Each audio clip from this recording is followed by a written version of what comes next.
जय Hind, this is Sushil Singh. तो आज हम बात करेंगे क्लास 10th के नेक्स्ट यूनिट के बारे में, दैट इज इलेक्ट्रिसिटी के बारे में।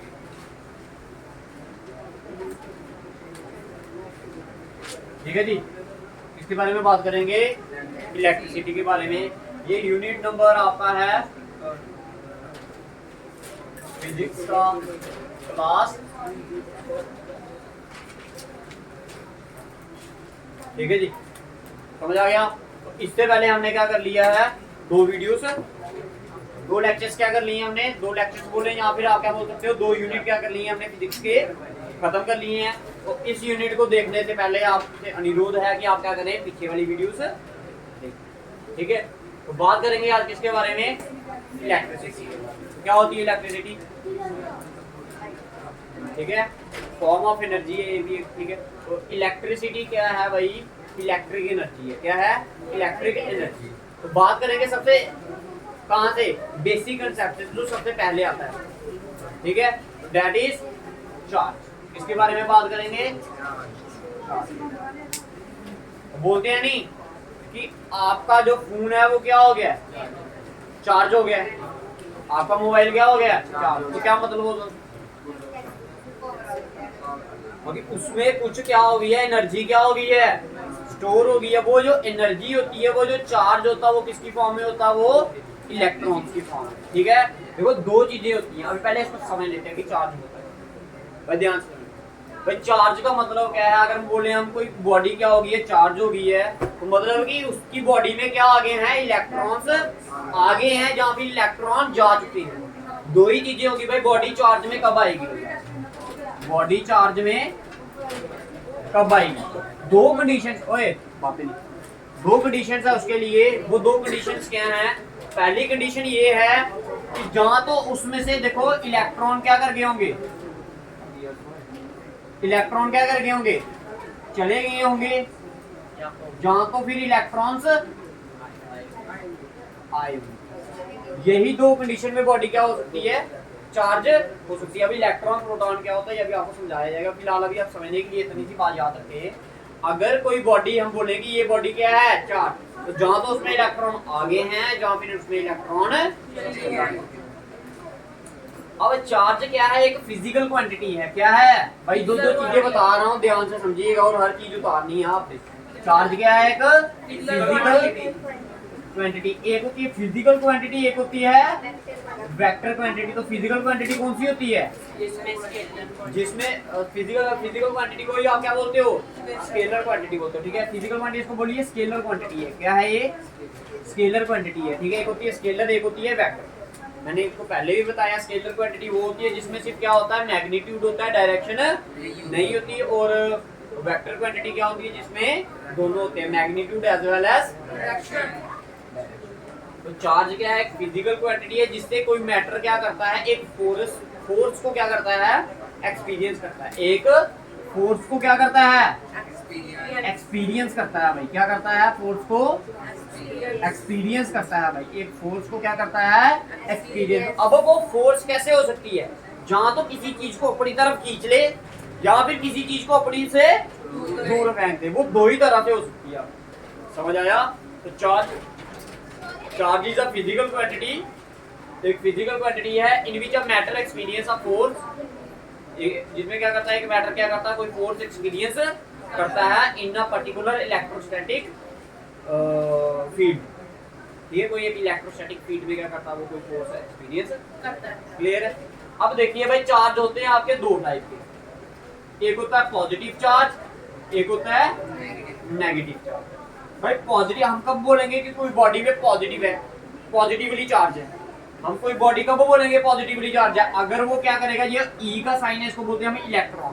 क्या बोलते हैं, इलेक्ट्रॉन। क्रॉस फॉर्म बता रहा हूँ, ठीक है। अगर कोई बॉडी क्या है, पॉजिटिव चार्ज है भाई, अगर मैं बोलूँ ये बॉडी है, ये एक डब्बा है, इसमें क्या है, पॉजिटिव चार्ज है। कौन सा चार्ज है, पॉजिटिव चार्ज। ये पॉजिटिव चार्ज कब आएगा, जब ये इलेक्ट्रॉन को क्या करेगा, लूज करेगा भाई। इलेक्ट्रॉन क्या करेगा, लूज। अगर इलेक्ट्रॉन कोई चीज लूज करे, अगर कोई बॉडी इलेक्ट्रॉन लूज करती है, तो उसमें क्या आता है, आपका पॉजिटिव चार्ज आता है। अगर इलेक्ट्रॉन क्या करे, गेन करे, तो उसमें क्या आता है, ठीक है, इलेक्ट्रॉन अगर गेन करे तो उसमें कौन सा चार्ज आता है, नेगेटिव। तो अगर आपको बोला जाए एक बॉडी ने पॉजिटिव चार्ज अटेन किया तो उसका मतलब क्या होगा कि उसने इलेक्ट्रॉन लूज किया। जैसे आपको सोडियम की एग्जांपल दी थी ना कल मैंने आपको केमिस्ट्री के लेक्चर्स में, तो उसमें बताया था कि सोडियम ने क्या किया, इलेक्ट्रॉन को लूज किया तो उसके ऊपर चार्ज कौन सा आ गया, पॉजिटिव आ गया। और क्लोरीन ने जब ये क्या किया था, इलेक्ट्रॉन को गेन किया तो इसके ऊपर चार्ज कौन सा आया था, जब कोई चीज गेन करती है तो उसमें क्या आता है, नेगेटिव चार्ज आता है। समझ आया भाई, समझ आया भाई, ठीक है, समझ आया। दो टाइप ऑफ चार्ज होते हैं, एक होता है पॉजिटिव चार्ज, एक होता है नेगेटिव चार्ज। हमेशा याद रखना है आपने कि पॉजिटिव चार्ज और पॉजिटिव चार्ज क्या करेंगे, रिपेल, ठीक है। लाइक चार्जेस रिपेल करते हैं भाई, क्या करते हैं, लाइक चार्ज, लाइक चार्ज का मतलब पॉजिटिव पॉजिटिव या फिर negative negative. Like charge repel each other और unlike charge attract each other. Unlike का मतलब एक पॉजिटिव होना चाहिए, दूसरा वाला क्या होना चाहिए, नेगेटिव। तो ये क्या करते हैं, अट्रैक्ट। ये भी आपने बात याद में रखनी है। बताइए इतनी चीजें क्लियर हैं आपको, जितनी अभी तक चार्ज के बारे में बताई गई हैं आपको, ठीक है। अब भाई एक चीज और समझनी है आपने, वो चीज क्या है, वो ये चीज है कि जो चार्ज होता है उसमें प्रोटॉन का कोई भी काम नहीं होता, प्रोटॉन का काम नहीं होता। अगर कोई बॉडी चार्ज गेन कर रही, अगर कोई बॉडी पॉजिटिव चार्ज है या फिर नेगेटिव चार्ज है, वो किसके कारण होगी, इलेक्ट्रॉन्स के कारण होगी। भाई किसी बॉडी में इतना चार्ज है या किसी बॉडी में उतना चार्ज है, वो किसके कारण होगा, इलेक्ट्रॉन्स के कारण होगा। सिर्फ और सिर्फ किसके कारण होगा, इलेक्ट्रॉन्स के कारण होगा। ये भी बात आपने याद रखी भाई, समझ आया। जो अभी तक चीजें आपको बताई गई हैं उसमें से अगर आपको कुछ नहीं समझ आया तो बताइए, ठीक है, इधर तक समझ आया, ठीक है। अब ये पूछ रहे हैं कि इलेक्ट्रॉन क्या होते हैं और प्रोटॉन क्या होते हैं। भाई इलेक्ट्रॉन वो चार्ज है, इसको इलेक्ट्रॉन को क्या बोलते हैं हम, नेगेटिवली चार्ज, और प्रोटॉन को क्या बोलते हैं हम, पॉजिटिवली चार्ज। अगर ये आपका एक एटम है, एटम के सेंटर में क्या होता है, न्यूक्लियस होता है। क्या होता है, न्यूक्लियस। जो इलेक्ट्रॉन्स होते हैं वो न्यूक्लियस के कहाँ घूम रहे होते हैं, बाहर इर्द गिर्द घूम रहे होते हैं डिफरेंट शेल्स में। अब अगर मैं न्यूक्लियस को थोड़ा सा बड़ा करके बनाऊं तो इनमें दो चीजें आती हैं, एक आते हैं आपके प्रोटॉन और एक आते हैं आपके न्यूट्रॉन। प्रोटॉन जो होते हैं वो होते हैं पॉजिटिवली चार्ज, न्यूट्रॉन क्या होते हैं, बताइए इतना क्लियर है, समझ आया, प्रोटॉन क्या होते हैं, इलेक्ट्रॉन क्या होते हैं, बताइए इतना इतना क्लियर है भाई सभी को। मैंने क्या बोला, लाइक चार्जेस रिपेल और अनलाइक चार्जेस क्लियर है, ठीक है जी। अच्छा, अब चार्ज को मेजर किसमें किया जाता है, जैसे पानी है, पानी बोलते हो आप 1 लीटर है भाई, 2 लीटर है, 3 लीटर है। अब चार्ज को कैसे बोलोगे आप, तो चार्ज को मेजर किसमें करते हैं, कूलम में। इसका एसआई यूनिट क्या है, एसआई यूनिट ऑफ चार्ज बताया था ना, एसआई यूनिट का फुल फॉर्म क्या है, एसआई क्या मतलब होता है, इंटरनेशनल सिस्टम ऑफ यूनिट्स। इसका जो क्या है एसआई यूनिट है, that is coulomb, coulomb, capital C से रिप्रेजेंट करते हैं। किससे रिप्रेजेंट करते हैं हम, बताइए इधर तक क्लियर है।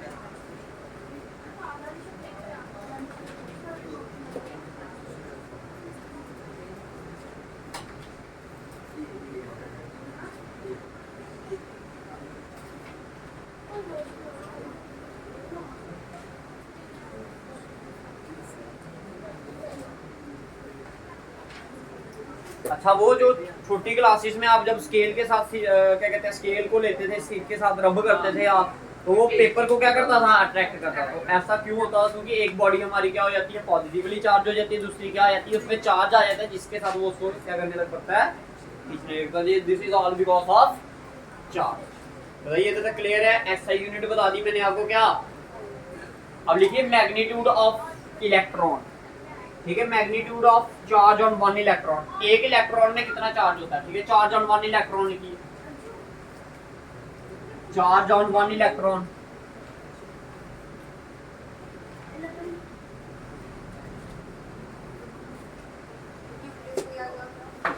प्रोटॉन और न्यूट्रॉन। देखो charge on 1 electron, charge on 1 electron, एक इलेक्ट्रॉन में कितना चार्ज होता है, दैट इज -1.6 इंटू 10 की पावर -19, पावर में लिखना 19 जी, ठीक है। और charge on one proton that is plus 1.6 into 10 की पावर होता सेम है माइनस और पॉजिटिव। माइनस किसके लिए लगाया गया है? इलेक्ट्रॉन के लिए, और प्लस किसके लिए लगाया गया है? प्रोटॉन के लिए। क्लियर है? अब इसमें एक चीज और आती है that is quantization of charge. क्या आती है? Quantization of charge. Quantization of charge का क्या मतलब होता है भाई? ध्यान से समझना। मान लो ये एक बोर्ड है, ठीक है, ये क्या है? बोर्ड। अब इस बोर्ड में कितना चार्ज प्रेजेंट है? वही होगा ना, वही क्या होगा इसका? Quantization of charge. क्वांटाइजेशन होता है the total integral of the charge present in a body. कि टोटल कितना चार्ज प्रेजेंट है उस बॉडी में, उसे आप क्या बोलते हो? Quantization of charge. अब इसको हम कैसे लिखते हो? ये तो ध्यान से, क्वांटाइजेशन ऑफ चार्ज को हम कैसे लिखते हैं? Q is equal to plus minus n. ठीक है, समझ आया?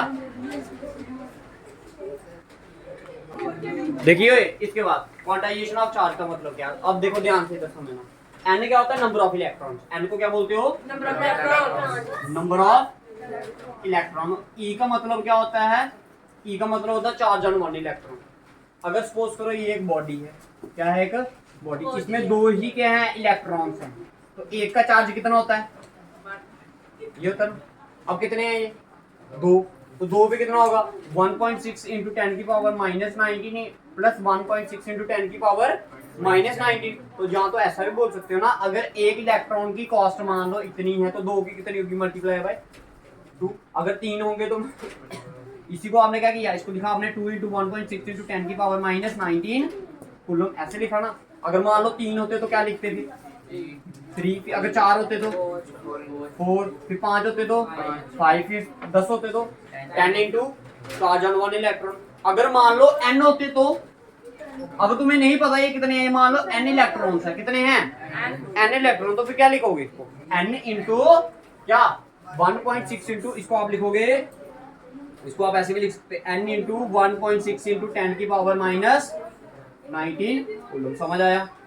समझ आया भाई? क्वांटाइजेशन ऑफ चार्ज का मतलब क्या है? बेसिकली ये टोटल चार्ज कितना प्रेजेंट है, आपने क्या करना है? एक इलेक्ट्रॉन के चार्ज को क्या कर देना है? जितने इलेक्ट्रॉन्स प्रेजेंट होंगे उसके साथ क्या कर देना है?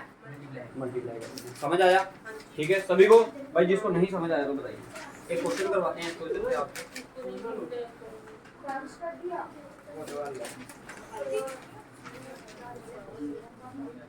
क्या होगा?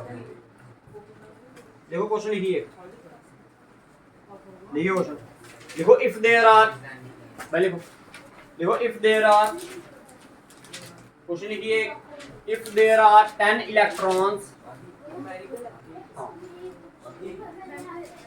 if there are 10 electrons present in a body, then what is the charge of the body? If there are 10 electrons present in a body,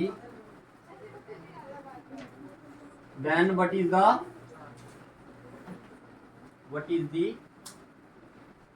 charge of it?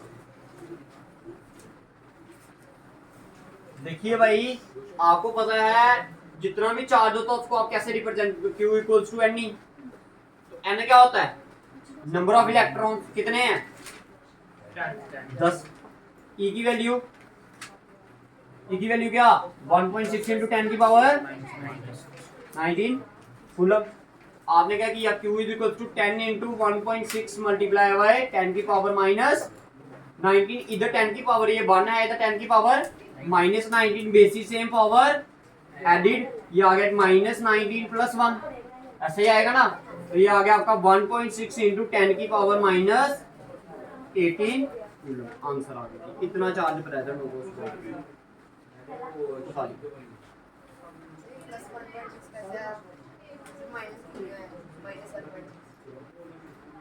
Minus लगा दो तो चार्ज किसमें हो गई? इलेक्ट्रॉन्स की बात की गई है ना, तो प्लस माइनस लगाते हो आप। जो माइनस लगाओ प्लस लगाओ, वो तो इलेक्ट्रॉन के लिए होता है ना स्पेशली। समझ आया? माइनस लगाओगे उससे ये पता चलेगा कि इतने इलेक्ट्रॉन्स में इतने इलेक्ट्रॉन्स का चार्ज है, तो ऑटोमेटिकली क्लियर ही होता है। ठीक है, समझ आ गया दादा? ठीक है, वो तारिए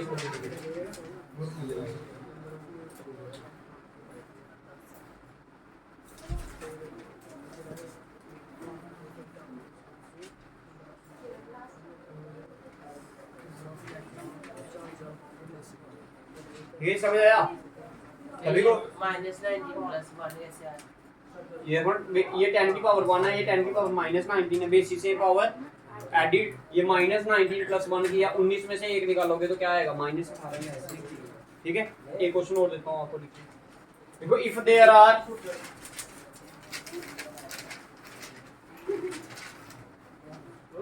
16 electron present in a body, then what is the charge of the body? उतारिए जल्दी करिए, निकालिए इसका आंसर, निकालिए। If there are 16 electron present in a body, ये लिखा क्वेश्चन आपका, चार्ज निकालिए आप।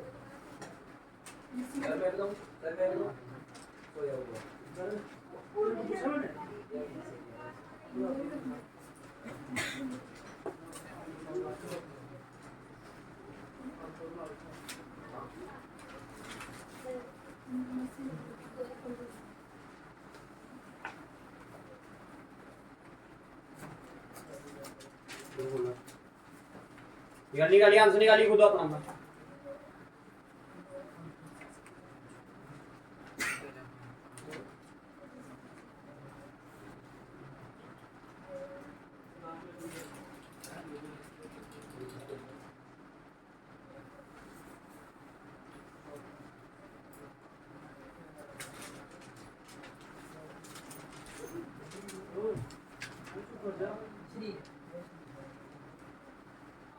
हो गया जी, हो गया?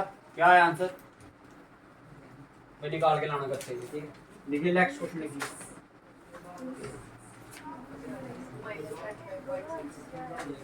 जो भी आ देखो, लिखिए how many electrons are present. ओए लिखिए, देखो हाउ मेनी, यस लिखिए, find the number of electron. Question लिखिए, find the number of electrons present in 1 coulomb।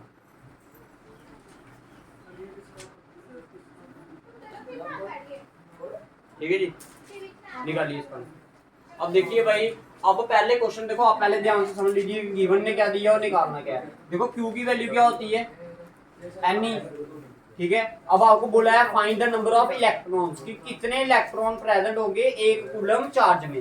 तो N की वैल्यू निकालनी है। N क्या होता है, नंबर ऑफ इलेक्ट्रॉन, तो N की वैल्यू निकालनी है। Q की वैल्यू क्या दी है उसने, 1, तो Q की वैल्यू आ गई 1 इक्वल टू N निकालना है। E की वैल्यू क्या होती है, 1.6 इंटू 10 की पावर, क्लियर है?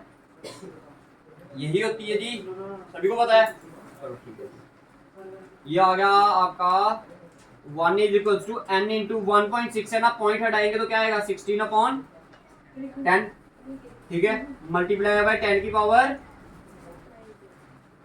-19, ठीक है। देखो ये आ गया आपका कितने का, 5 का, ये आ गया आपका 8 का। ये 5 इधर डिवाइड कर रहे थे, जाएगा तो मल्टीप्लाई, ठीक है। ये 8 क्या कर रहा है, मल्टीप्लाई नीचे जाएगा तो मल्टीप्लाई बाय 10 की पावर नीचे आएगी, तो क्या करेगी, उधर मल्टीप्लाई कर रहा था, इधर क्या करेगी, डिवाइड, इक्वल टू क्या आ जाएगा आपका। अब इसको आपने सॉल्व करना है। सॉल्व कैसे करना, ध्यान से देखो, ये माइनस है ना, ऊपर जाएगा तो क्या बन जाएगा प्लस, क्योंकि हमारे पास एक रूल होता है a की पावर अगर 1/a की पावर अगर -m हो तो उसको पॉजिटिव बनाने के लिए क्या करेंगे, a की पावर m लिख देंगे, ठीक है। तो ये क्या आ गया आपका, ये आ गया आपका 5 इंटू 10 की power 19 divided by 8 is equals to क्या, सॉरी इक्वल टू n, यही बोलेंगे ना इसको, ठीक है। अब इसको देखो, इसको निकालने का तरीका क्या है। अब 5 को 8 के साथ क्या कर दो, डिवाइड, तो ये आ गया आपका 5 अंदर, ये आ गया आपका 8 का, क्लियर। 5 के ये तो छोटा है तो पॉइंट लगाना पड़ेगा, ठीक है। तो पॉइंट लगाया तो क्या बन गया 50, 8 के टेबल में 50 आता है नहीं, इससे छोटा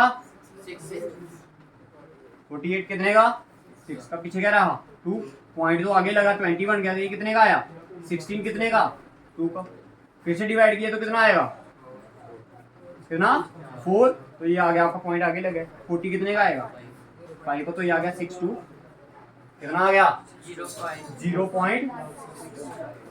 0.625, तो n की वैल्यू आ गई आपकी 0.625 मल्टीप्लाई बाय 10 की पावर 19, ठीक है। अब ध्यान से समझना, अगर ये मैं 3 पॉइंट क्या कर दूं, हटा दूं, 3 पॉइंट क्या कर दूं बेसिकली हमें इसको स्टैंडर्ड फॉर्म में बनाना होता है। क्या बनाना होता है? स्टैंडर्ड फॉर्म क्या होती है भाई कि पॉइंट के बाद एक डिजिट होना, पॉइंट मतलब पॉइंट से पहले इस तरफ कितने होने चाहिए? एक डिजिट। कितना होना चाहिए? एक। तो अगर मैं इसको ऐसा लिख दूं 6.25 तो नीचे क्या लिखना पड़ेगा मेरे को?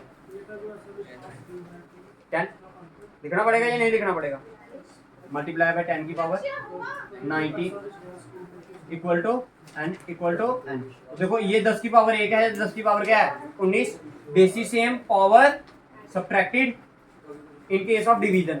ऐड होती है मल्टीप्लिकेशन के केस में, सब्ट्रैक्ट होती है किसके केस में? माइनस। तो ये आ गया क्या आएगा? 19 माइनस 1 इक्वल टू n। ये आ गया 6.25 इंटू 10 की पावर, ये आ गया। समझ आया भाई? समझ आया? ठीक है, तो ऐसे क्वेश्चन आपको पूछे जा सकते हैं भाई पेपर में। ठीक है, तो इनको निकालने का तरीका ये है। ठीक है, घर के लिए क्वेश्चन आपका find the number of electron present इन, जो ये इधर लिख रहा हूं ना, मैं ध्यान से समझिए। Find the number of electron present in 10 coulomb charge, 15 coulomb charge, ये दोनों निकाल के लाइए घर से। ठीक है, आज की क्लास काफी है फिजिक्स के लिए इतनी। ठीक है, और आज ये बेसिक क्लास थी आपकी इलेक्ट्रिसिटी के रिलेटेड। कल हम पढ़ेंगे इलेक्ट्रिक करंट के बारे में। ठीक है जी, समझ आ गया?